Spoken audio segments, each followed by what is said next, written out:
राधे राधे दोस्तों, welcome to my YouTube channel emotional Hindi story में आप सभी का स्वागत है दोस्तों। तो चलिए दोस्तों, वीडियो शुरू करने से पहले आप सभी कमेंट बॉक्स में राधे राधे लिख दीजिए। तो चलो दोस्तों, आज के इस वीडियो में हम आपको इमोशनल लव स्टोरी में लेकर आए हैं। तो हमें उम्मीद है कि आज की ये कहानी आपको दिल छू जाएगी। तो आइए बिना समय व्यर्थ किए आज की इस वीडियो को शुरू करते हैं। लगा दोगे, मुझे नोटिस बोर्ड नहीं दिख रहा।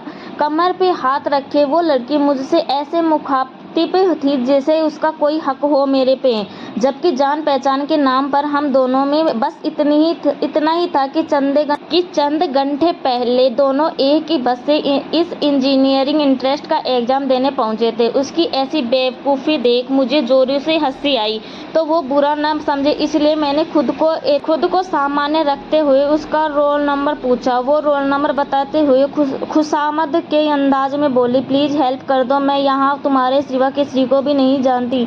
मैंने मन ही मन सोचा कि जानती तो वैसे मुझे भी नहीं हो, बस अपना काम निकलाना है। उसका रोल नंबर देखने मुझे नोटिस बोर्ड नहीं जाना पड़ा क्योंकि वो मेरे बाद ही था, तो जाहिर सी बात है सीट भी मेरे बाद ही वाली ही थी। एग्जाम से निकलने के बाद वो 2 घंटे की बातचीत में मुझे पता चला जितनी क्यूट वो दिखती है उससे ज़्यादा क्यूट उसकी जनरल नॉलेज है। एग्जाम देके वापस लौटा तो दिमाग में वही तारी थी, हल्का सा मेकअप और कंधे तक बाल वाली वो लड़की हमेशा मेरी आंखों के आगे रहती थी। जिन गाने को सुनता वही गाना उसमें फिट बैठने लगता। उसकी बेवकूफ़ियत भरी बातों की यादें मेरी सारी बोरियत दूर कर देती। शायद उसके संगत का असर मेरे पे भी हो गया था, इसलिए 4 घंटे साथ गुजारने के बाद भी न तो मैं उनका नंबर मांग पाया, न ही उसका नाम पूछने का जहमत उठा पाया था। जब अब ये हाल था कि रोज़ उसका चेहरा देखकर अनुमान लगाता कि उसका नाम क्या हो सकता है और एफबी के सर्च करता, मगर रिजल्ट के रूप में एफबी सर्च बॉक्स में मिलता है तो सिर्फ अफसोस। अब एक ही उम्मीद बची थी मिलने की, जब हम दोनों को एक ही बस से काउंसलिंग के लिए आ जाना था। एक दिन वो मौका भी आ गया। कंधे पे बैग लटकाए और कान में ब्लूटूथ लगाए जब मैं बस में चढ़ा तो वो आगे से दूसरे नंबर की सीट पे बैठी हुई थी। मैंने ठहर के उन पे एक भरपूर निगाह डाली। खुले बालों और नाक में सोने की बाली पहने हुए आज मैं उतर जाने की हद तक खूबसूरत लग रही थी। उसने नजरें दिल मिली तो मुस्कुरा के पीछे की सीट की तरफ बढ़ने लगा। तभी उसने आवाज़ दी, अरे तुम्हारे लिए ही यह सीट रखा है, और उस अपने बगल में खाली पड़े सीट की तरफ इशारा किया। ऐसे लगा कि मैंने आज तक जितने भी पुण्य वाला चेक भगवान के यहाँ डाले थे सबका सब भगवान जी ने क्लियर कर दिया हो। धर्म की कथाओं में मैंने सुना था कि अगर कोई गलती से भी किसी व्रत को भूखा रह जाए तो उनका फल उसे जरूर मिलता है। पिछला मंगल भूखा ही निकल गया था, शायद उसका फल यह मिला था। फल ही था कि मैंने चेहरे पे हल्के से मनापसंदगी के भाव लाए और उसके आगे पास बैठ गया ताकि उसे लगे कि मैं उसके पास बैठकर उसके एहसान कर रहा हूँ। बस चलने लगी तो कुछ देर इधर उधर बात करने के बाद उसने अचानक ही पूछ लिया कि क्या इतने दिनों में तुम मुझे याद कर रहे थे। चोरी पकड़े जाने से जब मैं गड़बड़ा गया और कुछ उठपटांग बोलता ही गया कि वो हंसते हुए बोली कि इन दिनों मुझे हिचकियाँ बेहद आ रही थी, तो मुझे लगा कि तुम मुझे याद कर रहे होगे क्योंकि दूसरा तो कोई नहीं है याद करने वाला। मैंने गहरा सांस लिया और बोला कि अच्छा, फ्लर्ट कर लेती हो। वो खिलखिलाकर हंसने लगी। बस 8 बजे से चली थी, अभी तक रात के 12 बज चुके थे, तो उस सबको भूख लगी हुई थी, इसलिए ड्राइवर ने किसी लाइन होटल पे गाड़ी रोक दिया। तो मैं चाहता था कि वो मेरे साथ डिनर करे, पर उसने अपना मजबूरी बताया कि उसकी फ्रेंड भी है उसके साथ, तो उसके साथ ही खाना खाना। आधे घंटे बाद जब खाना खा के स्प्राइट का कैन पे काउंटर पे बिल जमा कर रहा था तो वो मुझे कॉर्नर वाले टेबल पे अपने फ्रेंड के साथ दिख गई। मैंने अपना कैन उसके तरफ झुका के पूछा कि वो भी पिएगी। जवाब में उसने मना कर दिया। फिर भी मैंने 2 कैन लिया और उस वेटर से उसके टेबल पे पहुंचाने को बोल दिया। होटल से बाहर निकलने तो बड़ी जोर से सिगरेट पीने का मन किया। बैग चेक किया तो 2 गोल्ड क्लेफ और 1 क्लोव था। मैंने क्लोव जलाई और होटल से थोड़ा दूर जाके कस लेने का भी 2-4 कस भी लिए होंगे कि उसका फ़ोन का फ्लैश लाइट चेहरे पे था। ऐसे तो मैंने उसके ड्रेस के हल्के से झलक से ही उसको पहचान लिया था। फिर भी मैंने पूछा, कौन हो। जवाब में वो कुछ बोलने के बजाय फ्लैश जलाए रही। फिर कुछ देर में खुद ही बोली, अच्छे बच्चे सिगरेट नहीं पीते, और फिर तुम तो तुम तो अब मेरे अच्छे बच्चे हो। मैंने कस लेने जारी रखते हुए कहा, अब मैं कब से तुम्हारा अच्छा बच्चा हो गया बाबू। अगले पल ही तो वो दांत पीसते हुए सर पे सवार हो गई। फेंकोगे या भी अभी और फोटोज खाओगे? मैंने सिगरेट होठों से अलग किया और उसने घूरने लगा। वो सीरियस हो गई थी। शुभ मजाक नहीं कर रही, सच में प्यार करती हूँ तुमसे। मुझे लगा कि माहौल बोझिल हो जाएगा, इसलिए चुहिल किया है कि मैं सोच रहा था कि इस सिचुएशन में तुम मेरे होठों पे अपनी होठ रखोगी और पूछोगी कि क्या जलता हुआ सिगरेट मेरे नरम होठों से भी ज़्यादा ज़रूरी है। उसने हंस के मेरे हाथ से सिगरेट छीन के फेंका और बोली कि ओ मेरे सस्ते फेसबुकिया, फिसलाकर चलो, अब इलायची खाओ, नहीं तो रात भर में स्माइल आएगी और मैं सो नहीं पाऊंगी। एडमिशन वगैरह होते होते वो इतना करीब हो गई कि गर्लफ्रेंड से कम आदत ज़्यादा लगती थी। मैं खुद उसके इतने प्यार से हैरत में पड़ जाता। जब भी साथ होती तो जमाने भर की बातें ढूंढ लाती और सुनाती। मैं उसके चेहरे की तरफ तकता और खामोशी से सुनता रहता। अक्सर जब वो फ्यूचर और करियर की बातें करती तो मेरा हाथ अपने हाथ में लेकर संजीदा हो जाती। जब उस वक्त उसके चेहरे ऐसे लगता जैसे बुद्ध ने अपनी सारी शांति और मासूमियत उसके चेहरे पे छोड़ रखी हो। जब वो ज़्यादा संजीदा हो जाती तब मैं मजाक में उससे ग्लोबल होते हुए कहता, ओ अरे बेमियानों की बुद्धि इतना भी शांत मत दिखो। तुम्हें आसमान में उड़ाने के लिए मेरे जैसा ताकतवर आतंकवादी आ चुके हैं। वो खिलखिला के हंसने लगती। तब मैं वो बस उसे देखता रह जाता निवार कर। अक्सर वो मुझे ज़बरदस्ती कैंटीन ले जाती। मैं पैसे देता तो फट पड़ती, तुम्हारे पैसा भी तो मेरा ही पैसा है, अभी इसे खर्च कर लेते हैं, शादी के बाद इसे खर्च कर लेंगे। मैं चुप बैठ जाता। खाने में न तो मुझे पिज़्ज़ा पसंद था, न ही डोसा। अब मगर जो ज़बरदस्ती मुझे खिलाती मैं ना नुकुर करता तो वो कहती, मेरे हाथों में जादू है, तुम खा के तो देखो, अब सब अच्छा लगेगा। इससे पहले ऐसे जिद में करके मेरी माँ ही खिलाती थी। तब बचपन में भी तीखा होने के कारण मीट खाने में मना कर देता और मैं वो मीट को पानी से धोकर खिलाती और कहती कि अगर तुम नहीं खाओगे तो मैं दुबली हो जाऊंगी। ये बात मेरे मन में भर गया था।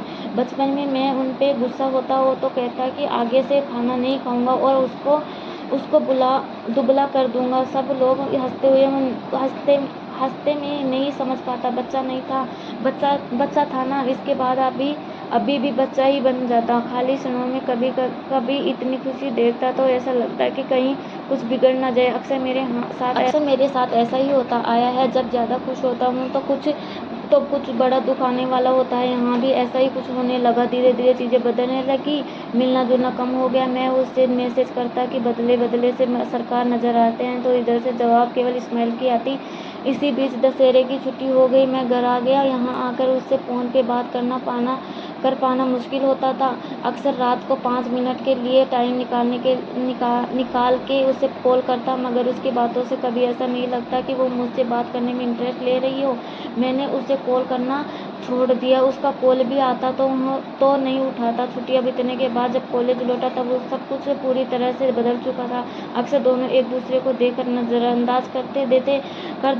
कॉलेज के नए रूटीन बहाना होता, मगर मुझे सब कुछ पता था। अक्सर दोस्त आकर बताते कि एक सीनियर के साथ वो लाइब्रेरी में टेबल शेयर कर रही थी। मैंने इसी वजह से लाइब्रेरी जाना छोड़ दिया, ताकि उसकी आंखों से उसकी और किसी और के साथ न देखूं।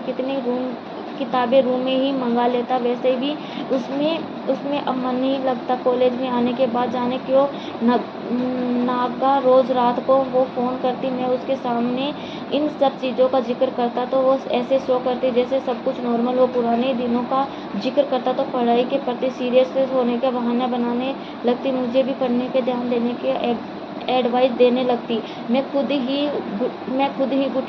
घुटने लगा। तंग आकर मैंने एक दिन उसे कह दिया कि मेरे पास फ़ोन ना करो प्लीज़। अब सारे रिश्ते ख़त्म हो गए हैं। मुझे लगा कि इतना कहने पे भी वो कुछ तो सफाई देगी, मगर वो सफाई देने के बजाय चहकते हुए बोली, तुम शुभ, अगर तुम्हारे सब कुछ खत्म लगता है तो फिर मैं कौन हूँ तुम्हारे बात काटने वाली। जैसे तुम्हारी मर्जी, बस एक काम कर दो, मेरी फ़ोटो डिलीट कर दो, मैं तुम्हारी फ़ोटो डिलीट कर दूँगी।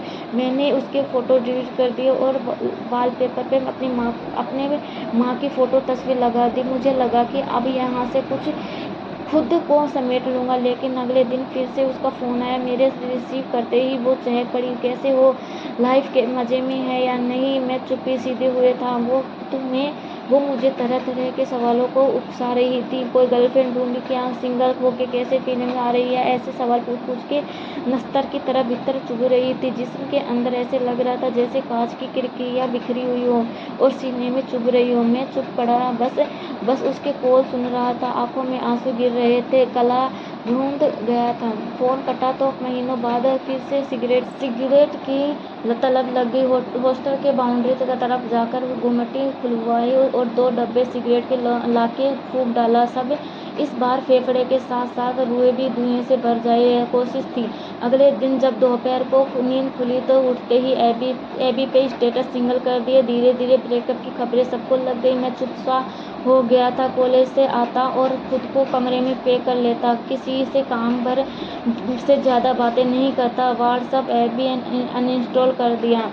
रोज़ शाम को माँ से बात करके उन्हें फ्यूचर प्लान की बकवास का बताता तो वो रोज़ एक ही बात सुन के भी नहीं उबती। उन्हें लगता कि मैं किसी बड़ी गलती कर बैठा हूँ, इसीलिए प्रॉब्लम से उठने की बात करती है। माँ पापा को फ़ोन करके रोज़ गुड नाइट बोलने लगा। उन्हें लगता कि मैं किसी पेपर में फेल हो गया हूँ तो छुपे ढाढ़स बढ़ाते कि बेटा कोई परेशानी हो तो मत घबराना, दुख के दिन हंसते हुए खेलते हुए काटने चाहिए। मैं किसी से भी कुछ नहीं कह पाता। इधर रूममेट अक्सर बताता कि कैसे वो किसी भी सेक्शन में जा रही है तो वो सब लड़के उसके मेरा नाम लेकर ट्रोल करते हैं। जहाँ जाती है सब उसे जोर जोर से मेरा नाम लेकर बुलाते हैं और उल्टे पैरों वापस लौट जाती है।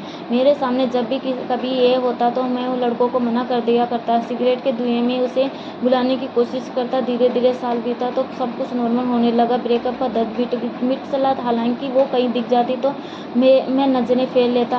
अपने अच्छे एकेडमिक और बिहेवियर के कारण मैं कॉलेज के डिसिप्लिन कमेटी में रिप्रेजेंट ऑफ स्टूडेंट चुन लिया गया था।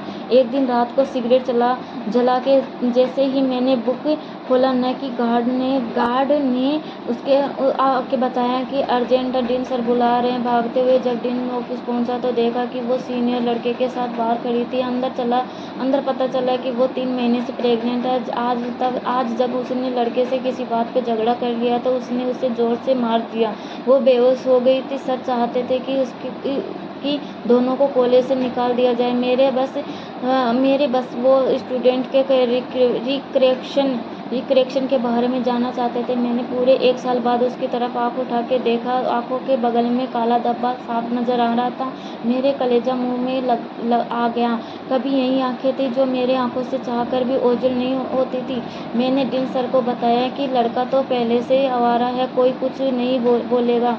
लड़की का अबॉर्शन करवा के निकालते हैं। सर मुतमिन नहीं थे। उनका कहना था कि लाइफ की गारंटी कौन लेगा, मेरे पैसे कौन देगा, माँ बाप जानेंगे तो इसे ऐसे ही छोड़ देंगे। मैंने इसे प्रॉमिस किया था कि सर सब कुछ मैं कर लूँगा तो फिर भी नहीं मान रहे थे। मैं अपने सारे ओरिजिनल डॉक्यूमेंट्स उसके टेबल पे पटक आया कि अगर लड़की की जान को कुछ हुआ तो सारी रेस्पॉन्सिबिलिटी मेरी रहेगी। सर मान जाइए। रूम आके अपना एटीएम और वॉलेट खोला तो 2000 रुपये थे। कुछ सूझ नहीं रहा था। माँ ने बर्थडे पे एक गोल्डन रिंग दिया था, उसे गिरवी रख कर कुछ पैसे जुटाए तो दोस्तों से उधार लेके उसका अबॉर्शन करवा के उसको हॉस्टल छोड़ आया।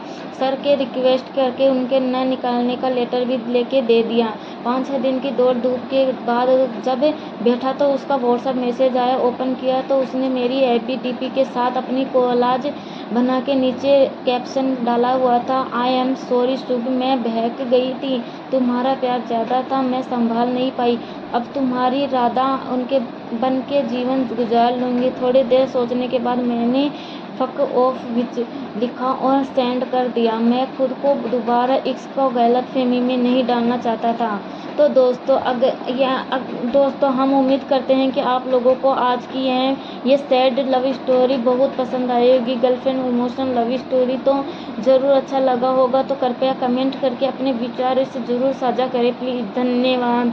तो दोस्तों वीडियो पसंद आए तो लाइक, सब्सक्राइब एंड कमेंट और शेयर ज़रूर कर दीजिएगा। Thank you. धन्यवाद।